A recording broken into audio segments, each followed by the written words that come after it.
নমস্কার, আপনাদের স্বাগত জানাই জনগণে, যেখানে মানুষের মনের কথা বলা হয়।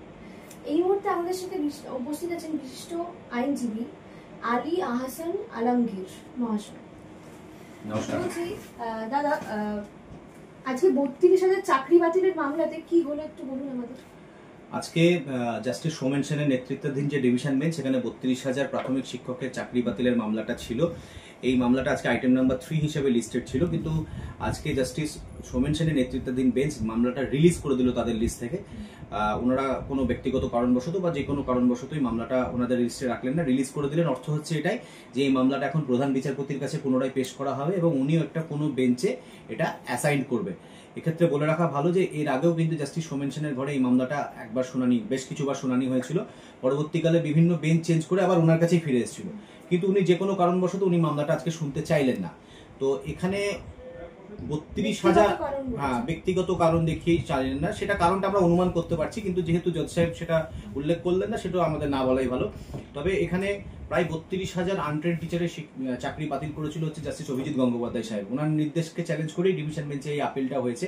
প্রচুর আপিল হয়েছে, যারা ইন সার্ভিস টিচার ছিল যাদের চাকরি বাতিল হয়েছে তারা আপিল করেছে। তার পাশাপাশি সব থেকে বড় আপিল, মানে সব থেকে প্রথম আপিল সেটা হচ্ছে West Bengal board of primary এডুকেশনের করা, তারাও করেছে। সব মামলাগুলো কম্বাইন্ডলি আজকে ছিল, কিন্তু পুরোটাই উনি রিলিজ করে দিলেন। এটা এখন নতুন বেঞ্চে গিয়ে শুনানি হবে। আচ্ছা, আরেকটা বিষয় যে অনেকে বলা বলি করছে 65,000 প্রাইমারি চাকরি বাতিল হবে, সেই ব্যাপারে আপনার কি মতামত? দেখুন, 65,000 প্রাথমিক শিক্ষকের চাকরি বাতিল হবে যেটা বলছে, তার ক্যালকুলেশনটা হচ্ছে ঠিক এরকম যে 2014 টেট থেকে যারা কোয়ালিফাই করেছিল তারা দুটো রিক্রুটমেন্ট সাবসিকুয়েন্ট যে দুটো রিক্রুটমেন্ট হয়েছিল, একটা 2016 সালের রিক্রুটমেন্ট, সেখানে প্রায় 42,000-এর বেশি সংখ্যক, এবং তার পরবর্তীতে 2020 সালের রিক্রুটমেন্টেও প্রায় 16,500 জনের চাকরি হয়েছিল। এবার এই যে রিক্রুটমেন্ট প্রসেসে যারা চাকরি পেয়েছে, মানে 14 টেটটাকে আসলে বাতিল করার কথা বলা হচ্ছে এখানটায়। মানে যে ইস্যুটা যেটা আপনারা শুনতে পাচ্ছেন, সেটা আসলে কোনো চাকরি বাতিল ওরকম ডিরেক্টলি নয়, 14 টেটটাকে বাতিল করার কথা এমনি সবাই বলছে যেটা, এবং সেই 14 টেটই বাতিল হয়ে যায়। তো টেট হচ্ছে মেন এলিজিবিলিটি ক্রাইটেরিয়া, সেটা বাতিল হয়ে গেলে অটোমেটিক্যালি সাবসিকুয়েন্ট রিক্রুটমেন্টও বাতিল হয়ে যাচ্ছে, সেইটার কথাই ঘুরে ফিরে আসছে। তবে আমার যদি আপনারা এটা জানতে চান যে আমার কি বলার আছে, আমার আজকের দিনে দাঁড়িয়ে এরকম মনে হচ্ছে না যে চাকরি বাতিল হতে পারে বা এরকম কিছু। বিশেষ করে যে মামলাগুলো আমরা করেছি বিভিন্ন কারণে, তার মধ্যে কোনোটাতেই সবারই চাকরি বাতিল করতে হবে এরকম কোনো আমরা প্রেয়ার রাখিনি। মেনলি যে মামলার প্রসঙ্গে জাস্টিস মান্থা সাহেব বলেছিলেন যে আমি সববার পুরো টেটটাকেই খারিজ করে দেবো, সেটা হচ্ছে শান্তনু শীল, বাবলু পাল, এই ধরনের যে ওএমআর শিট নিয়ে যে মামলাগুলো, সেই মামলা।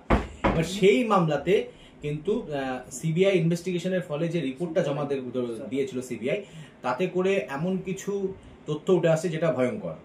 কিভাবে ম্যাল প্র্যাকটিস হয়েছে, কিভাবে ফেক ওয়েবসাইট তৈরি করে অ্যাপয়েন্টমেন্ট লেটার ইস্যু করা হয়েছে, কিভাবে কে কতজন টাকা তুলে কাকে অ্যাপয়েন্টমেন্ট দিয়েছে, এর পুরো ডিটেলসটা কিন্তু সিবিআই তার ওই রিপোর্টে যেটা হাইকোর্টে জমা পড়েছে তাতে আছে। সেইটা দেখেই প্রাথমিকভাবে জাস্টিস মান্থা সাহেব সেই সময়তে 2024-এর এপ্রিল, মে মাস, জুন মাস নাগাদ বলেছিলেন যে যা হয়ে আছে তাতে সবটাই বাদ দিয়ে দিতে হবে।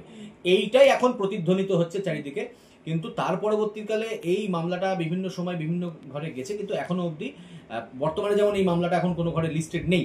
কিন্তু আমরা সত্যি কথা বলতে গেলে আমরা চাকরি বাতিল করতেই হবে এই প্রেয়ার নিয়ে আমরা আসি না। আমরা চাইছি আমাদের মক্কেল যারা মামলাকারী তারা যেন চাকরিটা পায়।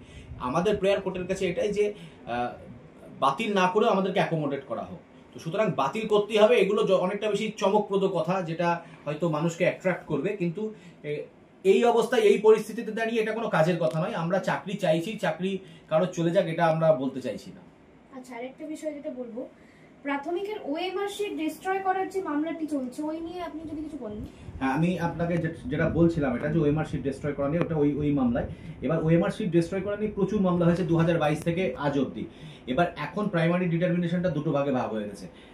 22 সাল থেকে তার আগের যে মামলাগুলো সেগুলো জাস্টিস রায় চট্টোপাধ্যায়ের করে চলবে, এবং 23 থেকে আজ অবধি যে মামলাগুলো সেগুলো হচ্ছে জাস্টিস সৌগত ভট্টাচার্য সাহেবের করে চলবে। এবার মেইন যে মামলা যেগুলোতে সিবিআই ইনভেস্টিগেশনের নির্দেশ ছিল, সেগুলো সব 22 সালের মামলা।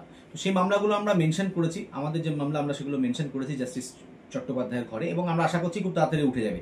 এইটাই সেই মামলা যে মামলাতে কিন্তু সব বাতিল হয়ে যাবে, এই রবটা উঠেছিল। এরপরে সাবসিকুয়েন্টলি যে একই টাইপের যে মামলাগুলো হয়েছে, এগুলো সব জাস্টিস মান্থা সাহেব কম্বাইন্ডলি ট্যাগ করে একত্রে শুনেছিলেন। কিন্তু এখন যেহেতু বছর ভিত্তিক ডিটারমিনেশনটা ভাগ হয়ে গেল, তাহলে এই মামলাটা দুটো আলাদা আলাদা ঘরে হবে। এবার এখানে সিবিআই, যেমনটা বললাম, সিবিআই রিপোর্ট হচ্ছে ভয়ঙ্কর, প্রচন্ড দুর্নীতির, মানে একদম বেশ কিছু দুর্নীতির ওখানে প্রমাণ আছে। এবং সব থেকে বড় কথা হচ্ছে যে ওএমআর শিটটাকে স্ক্যান করার জন্য যাকে দায়িত্ব দেওয়া হয়েছিল, যে কোম্পানিকে, West Bengal board of primary এডুকেশনের তরফ থেকে, তারা আর একজনকে দায়িত্ব ভরসা করেছিল যে তারা তাদের হয়ে কাজটা করবে। মানে কাজ আমি আপনাকে দিলাম একটা কোনো কিছু অ্যাসাইন করে যে আপনি এই কাজটা করে দেবেন, আপনি নিজে না করে অন্য কাউকে করাচ্ছেন। মানে এইভাবে সেটা করতে করতে সেই কাজটা কি হচ্ছে যে আলটিমেটলি এমন কারোর দ্বারা সেই ওএমআর শিট স্ক্যান এবং ওএমআর শিট ডিস্ট্রয় গুলো করা হয়েছে যারা কিনা বোর্ডের দ্বারা অথরাইজ করা ছিল না। এটা একটা বড় সমস্যা হয়ে দাঁড়িয়েছিল।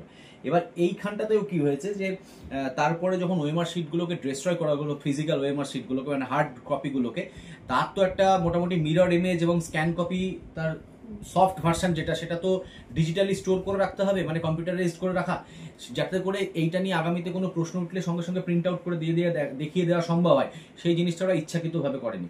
এখানে আরও বলে রাখি যে এর থেকেও বড় যেটা, যে এই ভুল থেকে পরবর্তী যে পরবর্তী যে টেটটা হয়েছিল সেখানে ওরা কোনো শিক্ষা নেয়নি। 14 ওএমআর দুর্নীতিগ্রস্তভাবে যে বোর্ড করেছিল সেটা প্রমাণ যেমন হয়ে গেল, কিন্তু পরে দেখা যাচ্ছে 17 যখন ওএমআর এর ব্যাপারটা উঠে আসছে, তখনও দেখা যাচ্ছে যে বোর্ডের তরফ থেকে, বোর্ডের যে তদানীন্তন প্রেসিডেন্ট মানিক ভট্টাচার্য, তিনি একার দায়িত্বে আবার ইলিগালি সমস্ত ওএমআর গুলো ডিস্ট্রয় করে দিয়েছে। এবং সেটা বোর্ড তার মিটিংয়ে যে মিনিটস, সেই মিনিটসে স্বীকার করেছে, যেটা হলফনামা সহকারে হাইকোর্টে প্রডিউসও করেছে।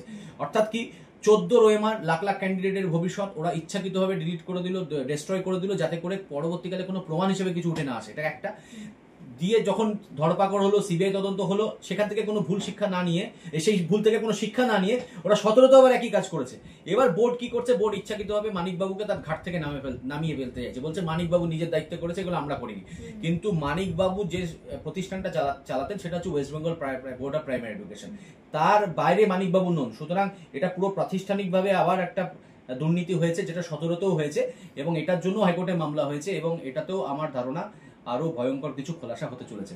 তবে আবারও আমি বলছি যে এর মধ্যেও যদি কিছু ভালো থাকে, আমরা সেই ভালোটাকেও বাঁচানোর কথা বলবো। আমরা কিন্তু চাকরি চাইছি, চাকরি সবারই চলে যাক, তাহলে আমাদের ব্যক্তিগত কোনো লাভ নেই। ব্যক্তিগত অর্থে আমরা যে মামলাকারী হয়ে লড়ছি, তারা চাইছে নিজেদের চাকরি, আমরা নিজ চাকরির জন্যই লড়াইটা করবো।